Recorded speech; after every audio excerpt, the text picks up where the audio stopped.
Les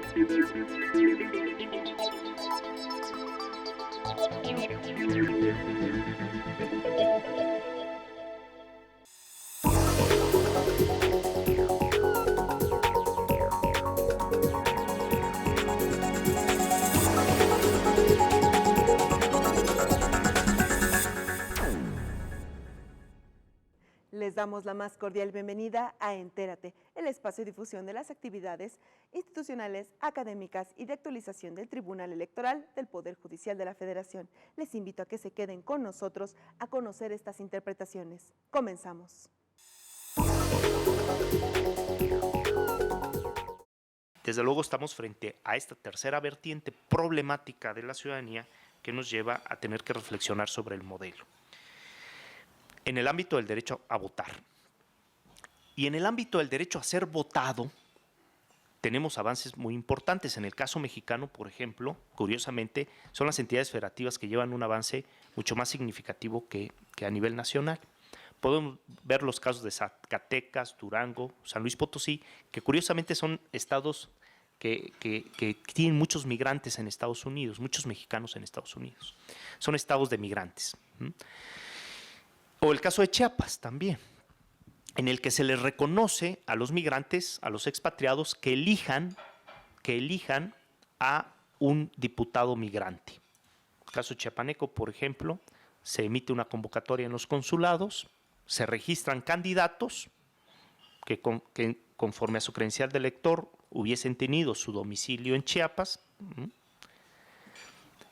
y llegan a todos aquellos que son nacionales, histórico-culturales, vamos a decirlo así, ¿no? O que tuvieron su vecindad en esa entidad federativa y eligen a su diputado migrante.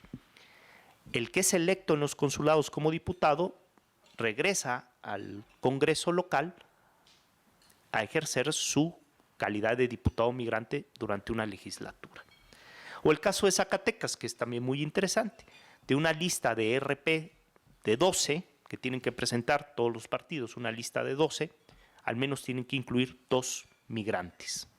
2 migrantes que estén residiendo en los Estados Unidos o fuera del país, pero principalmente al ser estados que expulsan personas a los Estados Unidos, pues principalmente los candidatos migrantes que ocupan estos lugares de RP son candidatos que viven en los Estados Unidos. Fíjense, es un modelo importante, interesante, porque en Zacatecas se elige, al momento de votar por un partido, automáticamente, como ustedes saben, se elige por una lista de RP en la que determinados lugares están reservados para migrantes.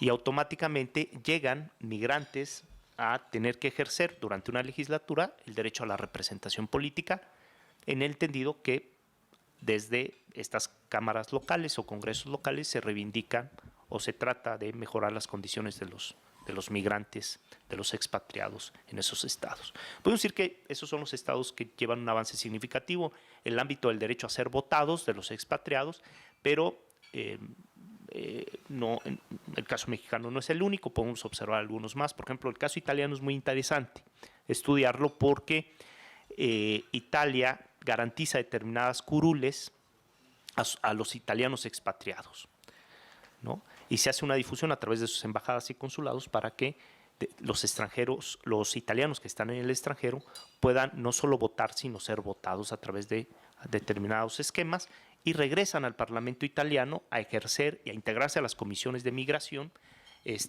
o de relaciones exteriores para poder participar en la vida pública nacional.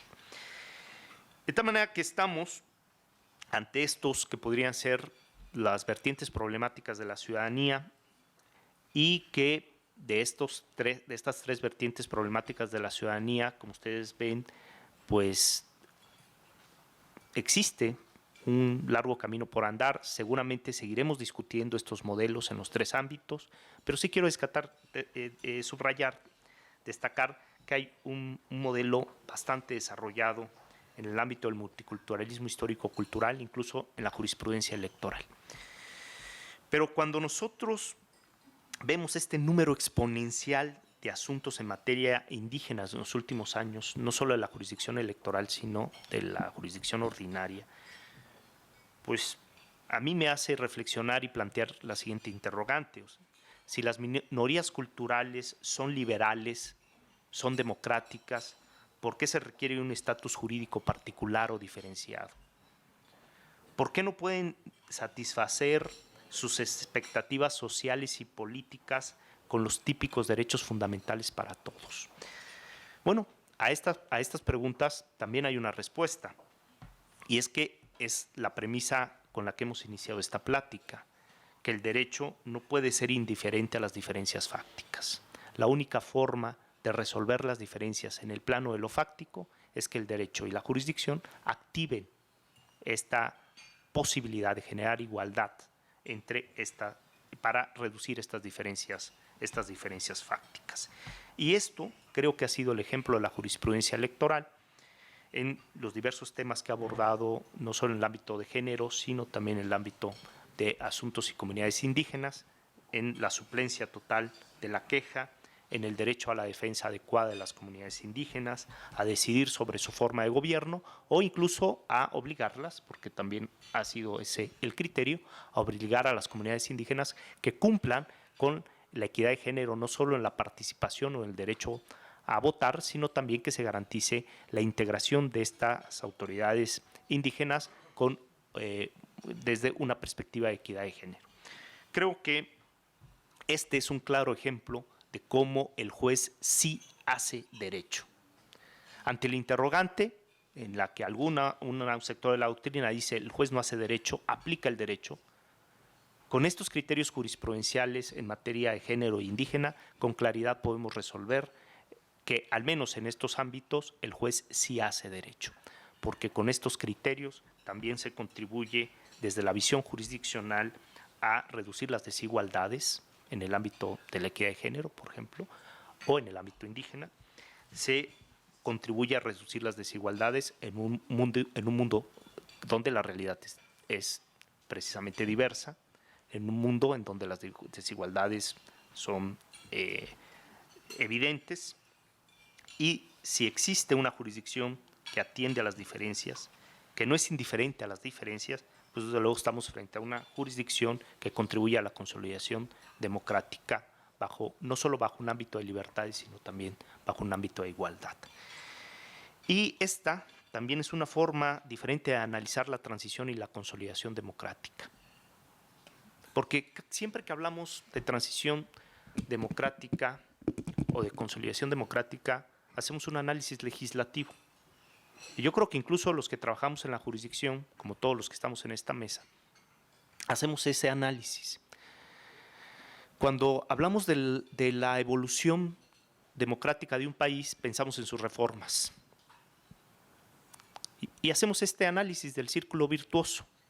Elección, después de la elección un problema, una crisis.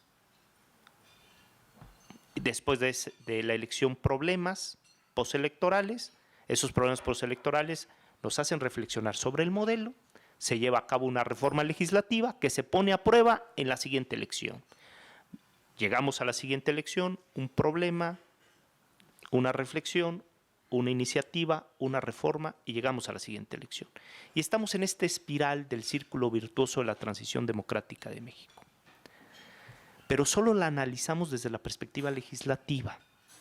Pero si nosotros analizamos esto desde la perspectiva jurisdiccional, podemos advertir cómo los tribunales también contribuyen a la transición y a la consolidación democrática.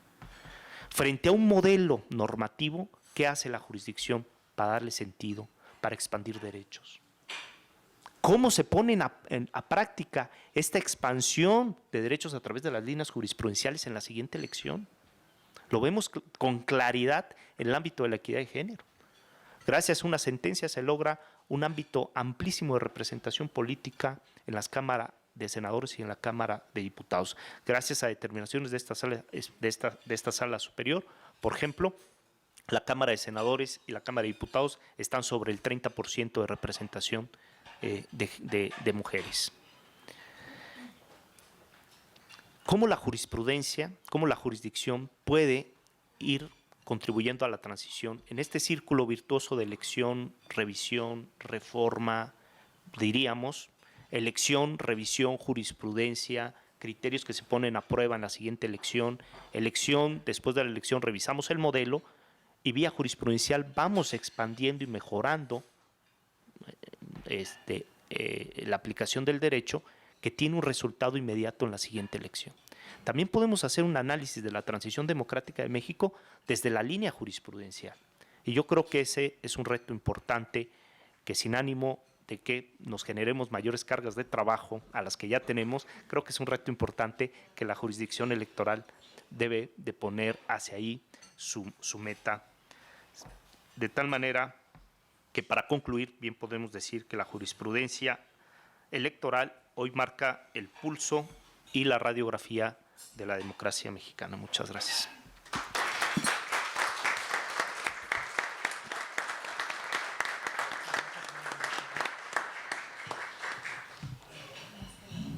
Muchas gracias y provecho.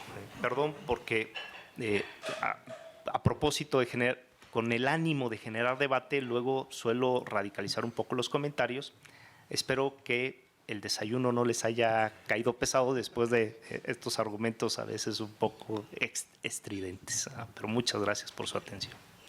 Muchas gracias, magistrado. Bien, preguntas allá, por favor, Valeriano. Básicamente, dos preguntas, magistrado. Me pareció muy interesante la parte que comentaba en relación a la posibilidad de que en Chiapas y en Zacatecas haya oportunidad de que migrantes tengan representantes en el Congreso local, por lo que toca a la parte normativa. Ya en la práctica, en los hechos, magistrado, ¿qué antecedentes tiene en cuanto a la funcionalidad de este mecanismo? Ya en la práctica, ¿realmente se han presentado representantes de esta naturaleza? ¿Y cuál ha sido su proyección legislativa dentro en el ejercicio del cargo, ¿no? No sé si con una vertiente más a favor de los migrantes, buscar mecanismos de mayor protección para estas personas, en fin. Y la otra cuestión es, digamos, otro tema. Ciertamente se ha ampliado las formas de ejercicio de derechos políticos desde perspectivas ciudadanas, como mencionaba en otros países, quienes votan, quienes no votan, como se ha abierto esa opción. También se ha comentado o se ha discutido en foros académicos sobre la posibilidad de que los que están privados de su libertad, en algunos países, en algunas, sí se da la posibilidad de que esos presos, o al menos hay una postura, que puedan ejercer el voto. ¿Qué opinión tiene al respecto? Muchas gracias. Bueno, en relación al primer aspecto, creo que el tema de la inclusión de determinadas minorías empieza por el reconocimiento jurídico. Es decir, creo que hay un gran avance si hay un reconocimiento de la inclusión, como el tema de género, como el tema indígena, pero también como el tema migrante. Si en principio en el modelo estatal existe la posibilidad de que los migrantes tengan un ámbito de representación en su Congreso de origen, creo que de inicio hay un avance significativo en el reconocimiento de estas diferencias y de estas minorías. Y luego la eficacia práctica. Bueno, allí estaríamos frente a la necesidad de evaluar y de auditar la eficacia práctica de este tipo de acciones. Por ejemplo, ¿cuál ha sido la eficacia práctica de contar con una mayor representación de mujeres en el Congreso? ¿No? Por ejemplo, pues desde luego la sensibilidad con la que se pueden abordar determinados temas o vacíos legales en materia de equidad de género, violencia familiar, ¿no? Inclusión social y tal. Desde luego, creo que lo importante es dar el primer paso, que es el reconocimiento, como ha sucedido en el ámbito estatal, y luego analizar estas experiencias desde la perspectiva práctica. Y podemos ver claramente en el caso de Zacatecas, por ejemplo, que es un estado de migrantes, donde el Congreso sí tiene una actividad preponderante sobre un tema que atiende a su contexto, ¿no? Que difícilmente podría darse con ese protagonismo o con esa relevancia en un estado que no tiene migrantes o que tiene menos migrantes que otros. De tal manera que la eficacia práctica de la representación política genera un poco en el ámbito legislativo, por ejemplo, a evaluar qué están haciendo estos diputados migrantes por mejorar estas condiciones de este sector que representan. Pero es un tema que nos lleva a todos los ámbitos de minorías, ¿no? Capacidades diferentes, género, tal. Pero, desde luego, el simple reconocimiento ya de suyo podría considerarse un avance importante. Ahora, el segundo tema que pone sobre la mesa, que también es muy importante, sobre cómo se han venido reconociendo en otros modelos los derechos político-electorales de los migrantes, es a través de estándares mínimos. Es decir, sí se solicita una serie de requisitos, ¿no? Pero aquí tendríamos que tener mucho cuidado con los requisitos. Por ejemplo, si el requisito es una homologación a la cultura del Estado en el que se reside, del Estado de acogida, pues desde luego pareciera que más que una integración multicultural, lo que hay es una integración que te impone una cultura. Como estos exámenes para adquirir la nacionalidad que te exigen el idioma, conocer la historia, conocer la cultura, bueno, es un examen de integración, pero homogeneizadora. ¿Quieres estar en esta mesa? Tienes que ser como nosotros. Y hay otras visiones de integración en donde respetan la multiculturalidad y la diferencia. Y entonces aquí ya estaríamos en el siguiente paso. Después del reconocimiento y de los estándares mínimos, discutir cuáles son los estándares mínimos para el reconocimiento de los derechos políticos de los migrantes. Si basta con la residencia estable y que se esté de manera legal en un país con determinados años, ¿no? A partir de cuándo se considera estable la residencia. Si vamos de vacaciones 15 días, pues desde luego, y nos formamos en una fila para votar por el presidente de esa nación, pues cuando lleguemos a la mesa nos van a decir, señor, usted está de vacaciones, pase por favor, aquí usted no puede participar, con justa razón. Bueno, estaríamos frente a los estándares mínimos que se necesitan para reconocer estos derechos político-electorales, pero yo ahí sí llamaría un poquito la atención sobre cómo lo han hecho otros países a partir de una visión de integración, pero homogeneizadora, que creo que precisamente más que incentivar el multiculturalismo lo entierra. Si quieres adquirir la nacionalidad, necesitas dominar el idioma al 100%, hacer un TOEFL, pasar un examen sobre la historia y la cultura de este país. Habría que revisarlo, ¿no? Y el tercer aspecto que es muy interesante que planteabas, pues desde luego el ver este elemento de la ciudadanía desde estas diversas perspectivas, pues genera la posibilidad de reducir de alguna manera las diferencias, ¿no? Pero creo que traías algún tema más al final. ¿Cuál es el último tema, perdón? Sí, el de voto de... el de voto de los presos, sí, perdón. Bueno, ese es, podríamos decir, y gracias por ponerlo sobre la mesa, porque podríamos decir que es otro elemento más, es otra vertiente problemática del ejercicio del estatus de la ciudadanía, la suspensión de los derechos político-electorales. Vemos cómo en algunos países como Canadá se instalan urnas en las cárceles y ejercen el derecho a votar.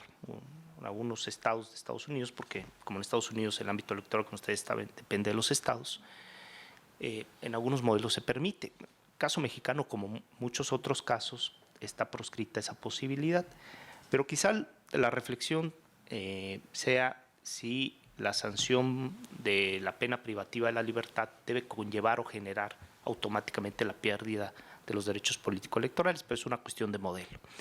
Lo que sí es verdad es que es muy complejo, es sumamente complejo garantizar el derecho a ser votado desde la cárcel. Eso es muy complejo, porque lleva una serie de problemáticas materiales. ¿Cómo haría campaña el preso? Dejamos a un lado el derecho a votar, porque eso atiende a la razón del modelo y tendremos que reflexionar, incluso en el caso mexicano, si tiene los procesados, que todavía no tienen una sentencia ejecutoriada, si durante el proceso, a partir de la presunción de inocencia, pueden ejercer el derecho a voto desde la cárcel. O si debemos entender la suspensión solo con tal. El modelo mexicano es muy claro, no se permite a aquel que esté privado de la libertad, no se le permite ni el derecho a votar ni a ser votado. Es una cuestión del modelo. Pero el segundo aspecto que considero que es mucho más problemático para el reconocimiento de los derechos es el derecho a votar de los que el derecho a ser votados, perdón, de los que están privados de la libertad. Porque en principio es muy complejo que hagan campaña o establezcan acciones comunicativas con el electorado. Para el ejercicio de la representación política se necesitan acciones comunicativas. Construir puentes fidedignos de comunicación entre la representación y los representados. ¿Cómo puede en el desarrollo de un proceso electoral un candidato no generar esa acción comunicativa o estos puentes fidedignos de comunicación? Es paso número 1. Ahora, suponiendo que tenga la posibilidad de hacer acción comunicativa desde la cárcel, redes sociales, alguna alternativa creativa para generar esta acción comunicativa con el electorado. Suponiendo eso, ¿qué pasaría si gana la elección? ¿Se invalida la sentencia? Entonces, estamos frente a un modelo muy complejo en el derecho a ser votado. ¿Qué pasa, por ejemplo, en Turquía? Donde sí se permite, no hay una restricción, podríamos decir, el derecho a votar y ser votado desde la cárcel. Entonces, determinados presos políticos, el partido político, como se vota por listas, el partido político los inscribe en la lista. Están presos. Son presos, ellos dicen que son presos políticos. Y los inscriben en una lista y hacen campaña con las fotos de los presos políticos. Están haciendo campaña, otros les están haciendo la campaña. Pues ellos están presos, poca acción comunicativa porque no tienen forma de comunicar más que publicar de vez en cuando algo, pero quien hace campaña es el partido a favor de sus candidatos presos. Se hace la distribución de diputados, se toma a los que le corresponden de la lista y en ocasiones en esa lista hay algunos que están presos. Ah, caray. Pues hay que esperar que salgan de la cárcel porque no hay forma de invalidar la sentencia. Pero lo que pasó hace algunos años en Turquía fue paradigmático. Hubo una parálisis institucional porque el Parlamento no lograba construir mayorías para formar gobierno. Y le faltaban 4 o 5 votos. Y habían como 9, 10 en la cárcel. Y entonces se empiezan a liberar de acuerdo a las fuerzas políticas para nivelar las mayorías y lograr formar gobierno hacia un lado o hacia otro, de acuerdo a las conveniencias del gobierno en el poder. Y no se resolvió la crisis parlamentaria hasta que no liberaron a algunos para que fueran a tomar protesta, a integrarse a las curules y formar gobierno hacia una dirección, desde luego, hacia alguna orientación. De tal manera que yo creo que el tema de los derechos políticos de los procesados o de los sentenciados, que tienen una variante interesante por el aspecto de la presunción de inocencia, debemos repensarlo, sí, pero también reflexionar hasta dónde puede llegar esta posibilidad materialmente, hasta dónde es eficaz y cómo puede darse. Bueno, son algunas de las cosas que yo pongo sobre la mesa desde mi humilde opinión, desde luego.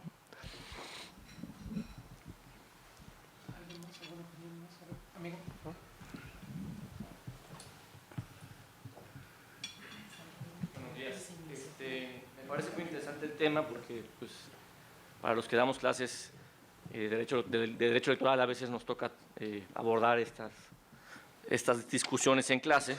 Entonces me gustaría oír tu opinión respecto a lo que planteas, ¿no? Si se soporta como estatus de exclusión el modelo de ciudadanía frente al principio pro persona.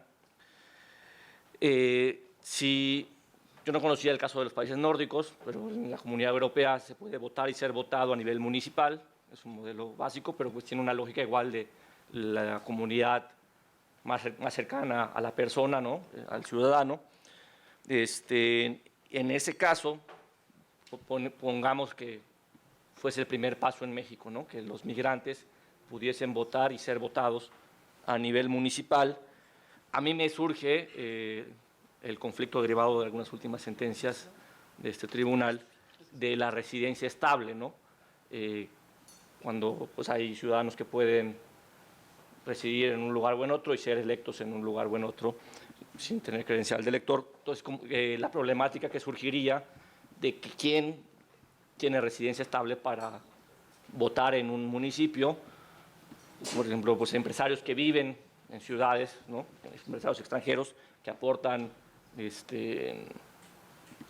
impuestos, recursos, que dan empleos, migrantes que llegan a trabajar, a ofrecer mano de obra, pero que a lo mejor en el caso de los empresarios sí tienen una residencia todavía también en su país de origen, ¿no? O al menos un domicilio.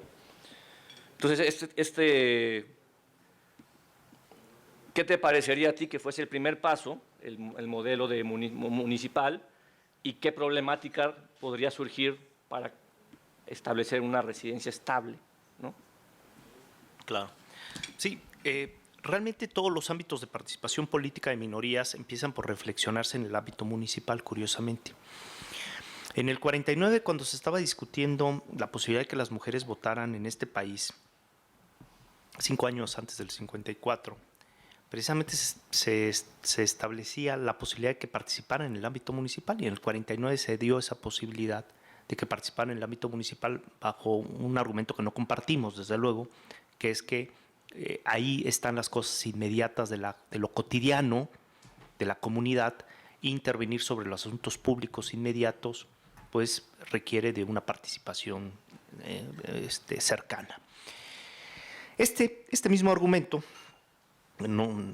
se ha trasladado para el tema de algunas minorías, como el caso de los migrantes. Se dice, a ver, pagan impuestos en este municipio, tienen un domicilio estable en este municipio, les afecta las decisiones de agua potable, de servicios básicos, la organización del comercio municipal, de los mercados, les afecta si en su calle hay un hoyo, ¿no? O si no llega el agua, y pagan impuestos, tienen residencia estable, son legales. Entonces ahí empieza la reflexión sobre la posibilidad entonces de que participen en esos asuntos públicos de intervención inmediata, ¿no? Que son los propios de lo cotidiano. En el ámbito municipal, creo que ha sido un modelo, regresaría yo un poquito a lo que dijimos anteriormente, es decir, el reconocimiento de estos derechos a un sector minoritario, en principio, ya es un gran avance. Y también estos reconocimientos han sido graduales, esa es la evolución tal. El caso del modelo de la Unión Europea, como tú destacas, con claridad todos los ciudadanos europeos pueden votar y ser votados en elecciones municipales, pueden ser votados solo en elecciones municipales y votar de manera abierta. En el caso, por ejemplo, de Mallorca, que es una isla española, pues ya no hay en los pueblos españoles. Son pueblos habitados por alemanes, mayoría de ellos jubilados, retirados, que se jubilan en la Alemania y compran en los pueblos de Mallorca, establishment, otros más. Y el alcalde es, pues obvio, un alemán, porque son mayoría, ¿no? Se convierten en sociedades tan multiculturales que llega un momento en el que la mayoría son extranjeros. Y tienen esta posibilidad de ser votados, porque a partir de un criterio no solo de residencia estable, sino un criterio de pertenencia a una comunidad supranacional. Pero este es un modelo. Ahora, con independencia de pertenecer a esta comunidad supranacional, es posible, bajo el argumento de la residencia estable, que desde luego hablar de residencia estable lleva al ámbito de la legalidad del migrante en el estado de acogida, porque requiere de un registro. En el caso, si nosotros traemos este tema al caso mexicano, es mucho más complejo, pues decimos, ¿cómo le hace con la credencial del lector? Pero recordemos que en Europa no existe la credencial del lector, si no es el DNI o el NIE, o sea, el número de identificación del extranjero, o el DNI es lo que le permite votar, estar en el registro de ciudadanos, el documento nacional de identidad. De tal manera que en el ámbito europeo, por ejemplo, estos alemanes que votan y son votados, se presentan con un DNI que les otorgó Alemania, curiosamente, pero que es convalidado en el estado de acogida a partir de un criterio de residencia estable, ¿no?